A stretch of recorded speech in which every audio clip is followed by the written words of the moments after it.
Dear students, আজকে তোমরা ইউটিউবে যে টাইটেল দেখে বুঝতে পেরে গেছো যে কম সময় কি করে আমরা সিলেবাস শেষ করবো। এই সিলেবাস নিয়ে অনেক স্টুডেন্টসদের মধ্যেই অনেক রকম সন্দেহ থাকে যে আজকে আমি বছরটা প্রায় পার করে এলাম, অনেক টাইম পার করে এলাম, সিলেবাসটা কী করে শেষ করবো, তাই না? তো কম সময়ে সিলেবাস শেষ করার যে পদ্ধতি আজকের আমি ম্যাজিক ট্রিক্স, সায়েন্টিফিক এবং সেগুলো খুব সহজেই করা যায় যদি নিজের ওপর বিশ্বাস থাকে। সেগুলো করা যায়, আর সেগুলোর ওপরেই আজকের আমি বুঝতে পারছি অনেক সময় নষ্ট হয়ে গেছে, অনেক দিন নষ্ট হয়ে গেছে, অনেক বছরের প্রায় হয়তো 7 মাস 8 মাস পার করে ফেলেছি। হ্যাঁ, তো এবারে সামনে পরীক্ষা, exam is knocking at the door. অর্থাৎ এই কম সময়ে কি করে সিলেবাস কমপ্লিট করব, একটা খুব চমৎকার একটা কোশ্চেন। অনেকেই এটা করে থাকে, আমার যে স্টুডেন্টসরা আমরা পড়াই, যেহেতু কম সময় কি করে সম্ভব, কিন্তু হয়। সেই সিলেবাস শেষ করার কিছু কিছু সায়েন্টিফিক বা ম্যাজিক ট্রিক্স আছে।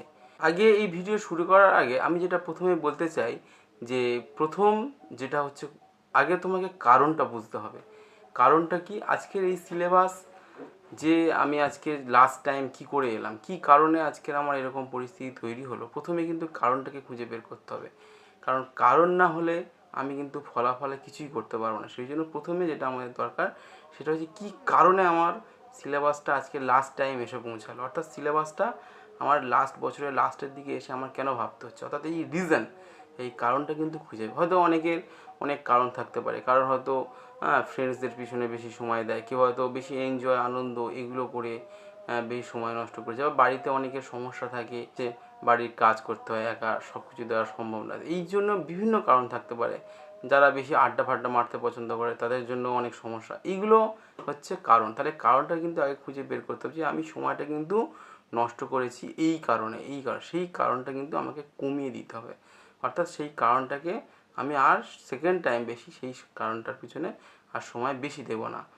এই যে কারণ যখন আমরা খুঁজে পেয়েছি যে আমার কেন সময়টা নষ্ট হলো, এবারে কিন্তু আমার পালা এসেছে যে আমি কি করে আমার এই যে গোল অ্যাচিভ করবো। অর্থাৎ আমি কি করে আমার যে সময়টাকে আমি সম্পূর্ণরূপে তাকে সেই সময়টাকে সিলেবাস শেষ করতে আমার কিন্তু বদ্ধপরিকর হতে হবে। তো তার জন্য দুটো জিনিস আছে।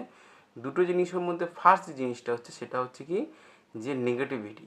যে আমার এই যে আমি ভাবছি সিলেবাস কম সময় শেষ করব, কি করি, কীভাবে করবো, এটা আমার দ্বারা সম্ভব না, এটা কখনোই হতে পারে না। এই 3 মাসে আমি পুরো বই শেষ করে দেবো, বা 2 মাসে আমি পুরো বই শেষ করে দেবো, কিন্তু এটা সম্ভব। অর্থাৎ নেগেটিভিটি যে এনার্জি, সেই নেগেটিভিটি এনার্জিকে তোমাদের প্রথমেই ত্যাগ করতে হবে।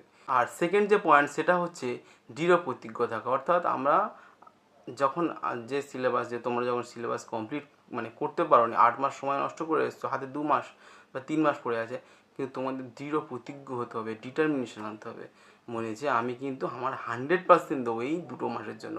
আমি 8 মাসের জন্য সময় তো নষ্ট করে এসেছি, তাহলে এই 2 মাসের জন্য আমাকে দৃঢ় প্রতিজ্ঞ হতে হবে। আমি কিন্তু আর কোনোভাবেই আমার 100% থেকে 1%ও আমি অন্য কিছুর পিছনে সময় দেবো না। ফার্স্ট যে আমাদের সায়েন্টিফিক ট্রিক্সের মধ্যে হচ্ছে নিজেকে নিয়ন্ত্রণ করা, অর্থাৎ নিজেকে নিয়ন্ত্রণ করতে হবে।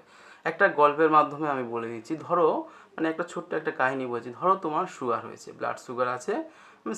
আমি ধরতে বলছি যে তোমার ধরো ব্লাড সুগার আছে তোমার বাড়িতে, বা তুমি ধরো কোনো আত্মীয়র বাড়িতে গেছো, সেখানে তোমাকে মিষ্টি দিয়েছে। তাই তোমার কি ইচ্ছা হবে? প্রথমেই ইচ্ছা হবে মিষ্টিটাকে খাওয়া, কারণ তুমি মিষ্টি হয়তো ভালোবাসো, খুব ভালো লাগা সত্ত্বেও কিন্তু আমি খেতে পারবো না, কারণ আমার খেলে ব্লাড সুগার বাড়বে। সেটা যখন আমার জ্ঞানটা হবে, তখন সেই যে জ্ঞানটা আমার যখন হবে, তখন তার আমি কি বুঝতে পেরে গেছি, যে আমার কারণটা বুঝতে পেরে গেছি, যে আমার মিষ্টি খেলে ব্লাড সুগার হবে, মিষ্টি ভালো লাগে, কিন্তু আমি খেতে পারবো না যেখানেই যাই না কেন। তাহলে তখন আমি খাবো না। তো এই যে আমার যে কারণটা আমি যখন বুঝে গেছি, এই কারণে আমার সময়টা নষ্ট হয়েছে, তাহলে আমি সেই কারণের মধ্যে আর যাবো না। নিজেকে কন্ট্রোল করতে হবে, আমি এটাই বলতে চাইছি, নিজেকে কন্ট্রোল করতে হবে। অর্থাৎ তোমার গোল, টু অ্যাচিভ ইয়োর গোল, নিজের লক্ষ্যকে যদি আমরা পূরণ করতে চাই, আমাদেরকে প্রথম যে কাজ সেটা হচ্ছে কন্ট্রোল ইয়োর সেলফ, নিজেকে কন্ট্রোল করা, আত্মনিয়ন্ত্রণ করা, এটাই কিন্তু প্রথম আমাদের দরকার। তো সেকেন্ড যে পয়েন্টটা, সেটা খুবই মারাত্মক একটা পয়েন্ট, সেটা হচ্ছে 80-20 মেথড। অর্থাৎ যে আমাদের সারা বছর তো অনেক বই, অনেক আমরা সিলেবাসে, আমাদের ধরো আমি যদি বেঙ্গলের সিলেবাস ভাবি, বাংলা, ইংরাজি, অঙ্ক, ইতিহাস, ভূগোল, হ্যাঁ, এরকম করে প্রচুর সাবজেক্ট, পরিবেশ বিজ্ঞান টিজ্ঞান হেন তেন প্রচুর আছে। এত বই আমাকে পড়বো কী করে? এই 2 মাসে তুমি বলছো বই শেষ হয়ে যাবে।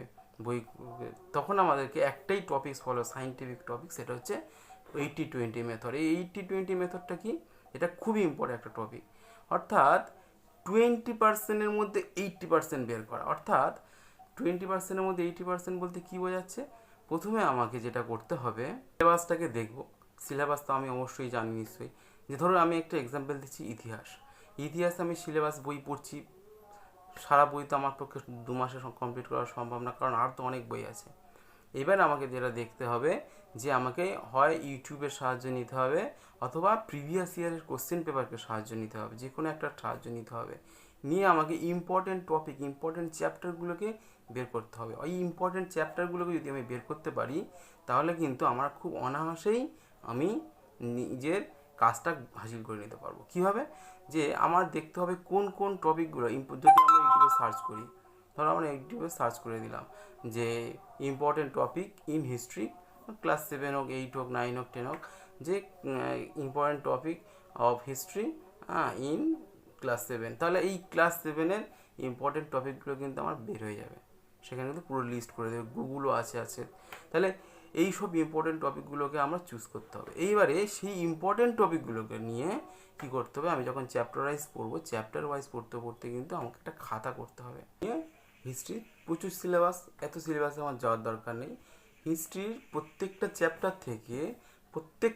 থেকে ধরো কিছু কিছু চ্যাপ্টার খুব ইম্পর্টেন্ট চ্যাপ্টার থাকে, সেই সব চ্যাপ্টার থেকে মেন যে কোশ্চেনগুলো, মেন যে টপিকগুলো আছে, সেগুলোকে আমি কি করব, সব খাতায় নোট করব, পড়বো তার সাথে খাতায় নোট করব। তো এই যে এই টপিকগুলো নোট করার ফলে কি হবে, আমার তাহলে এটা সম্পূর্ণরূপে আমি আমার পড়ার সাথে সাথে একটা মুখস্থ যে অভ্যাসটাও হয়ে যাবে। 3 নম্বর যে টপিকটা আছে, 3 নম্বর টপিকটা কি? 3 নম্বর টপিকটা হচ্ছে ওল্ড অ্যান্ড নিউ মেথড। এই যে ওল্ড অ্যান্ড নিউ মেথডটা কি?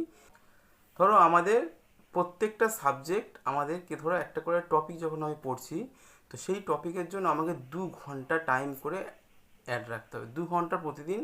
ধরো আমি একটা, ধরো ইতিহাসে, ধরো আমি একটা যে কোনো টপিক, যে আমরা মুঘল সাম্রাজ্য পড়বো, সেটার জন্য আমাকে 2 ঘন্টা কিন্তু সময় নিতে হবে। 2 ঘন্টা, আমি 2 ঘন্টার মধ্যে কোনো না ফোন কল, না হোয়াটসঅ্যাপ, না ফেসবুক, না কিছু না, কোনো বন্ধুর সাথে গল্প না, কোনো ছবি ভিডিও আপলোড, কিচ্ছু না, শুধুমাত্র ওই 2 ঘন্টা সময়টা কিন্তু ওই টপিকটার জন্য দিতে হবে। তাহলে এটা কিন্তু যদি আমরা করি, তাহলে কি হবে, যে ওই টপিকের ওপর আমার একটা জেদ বা ইচ্ছা আস্তে আস্তে প্রবলভাবে তৈরি হবে।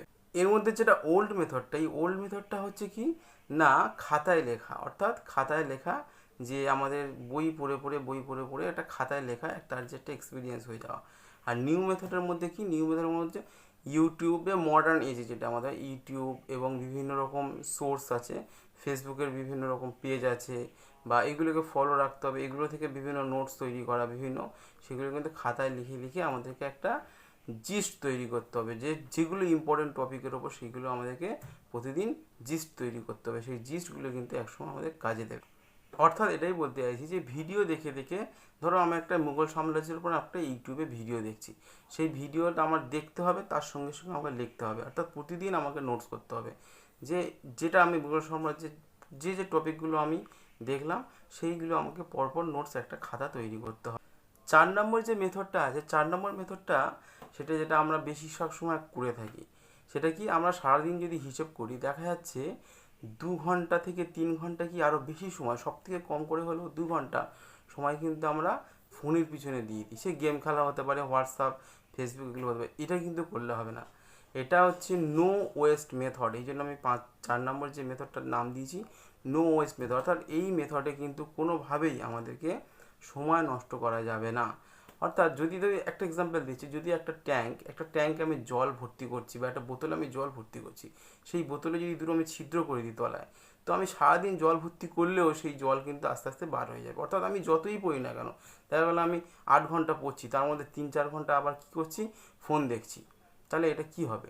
এটা অ্যাট লাস্ট কিন্তু এটাই পরিণত হলো, যে আমি যা জ্ঞান ভর্তি করছি সেটা আস্তে আস্তে আমার বার হয়ে যাচ্ছে। অর্থাৎ আমাকে ফোন কিন্তু কন্টিনিউয়াসলি ঘাঁটা যাবে না, বা অন্য কোনো কাজে ব্যস্ত থাকা যাবে না, বা ফোন কলে ব্যস্ত থাকা যাবে না। এটা হচ্ছে নো ওয়েস্ট মেথড, এটা করতেই হবে। এটা 2 মাস 3 মাস, হ্যাঁ পরীক্ষা হয়ে যাক, ফের আমি আগের মতো আবার ফোনে টাইম দিতে পারি। কিন্তু পরীক্ষা যতদিন না হচ্ছে বা এই সিলেবাস যতক্ষণ না কমপ্লিট হচ্ছে, ততক্ষণ কিন্তু ফোন বা কোনোভাবে টাইম নষ্ট করা যাবে না। এটা হচ্ছে নো ওয়েস্ট মেথড। কার্যকরী করবার জন্য আমাদের একটা রুটিন টেবিল থাকা দরকার, এবং সেই রুটিন টেবিলটা কি কেমনভাবে, যে আমার ধরো আমি পার্টে 8 ঘন্টা পড়বো আর 10 ঘন্টা পড়বো, কীভাবে পড়বো? আমার দেখা যাচ্ছে 2 ঘন্টা পড়ার পর একটা বোরিং তৈরি হচ্ছে, আর ভালো লাগছে না পড়তে, এবার অন্য কিছু একটু ফোনটা ঘাঁটি।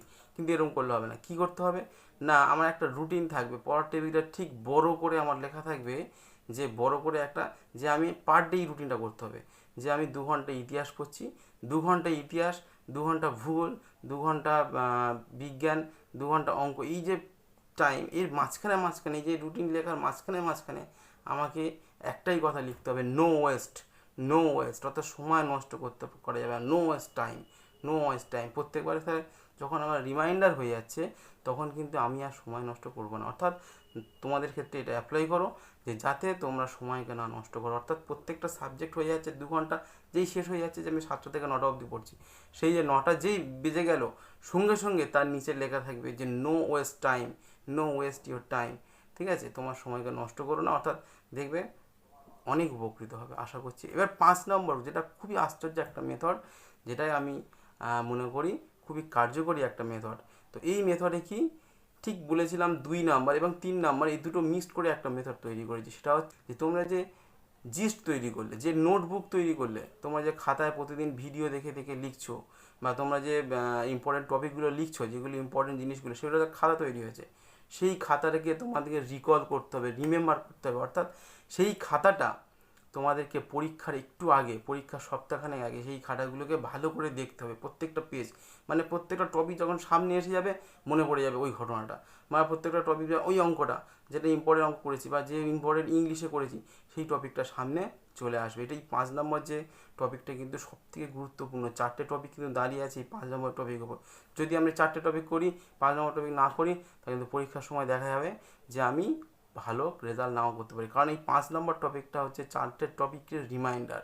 অর্থাৎ এই 4টে টপিক যেটা আমি করেছি, তার জিস্ট তৈরি করেছি, সেই খাতাটাকে আমার পরীক্ষার আগে, পরীক্ষার 1 দিন আগে, 2 দিন আগে, 7 দিন আগে, 5 দিন আগে, কিন্তু আমাকে প্রত্যেকবারই মাঝে মাঝে এটা উল্টে দেখতে হবে, যে আমি যা পড়ে এসেছি একবার রিমাইন্ড করে দিই।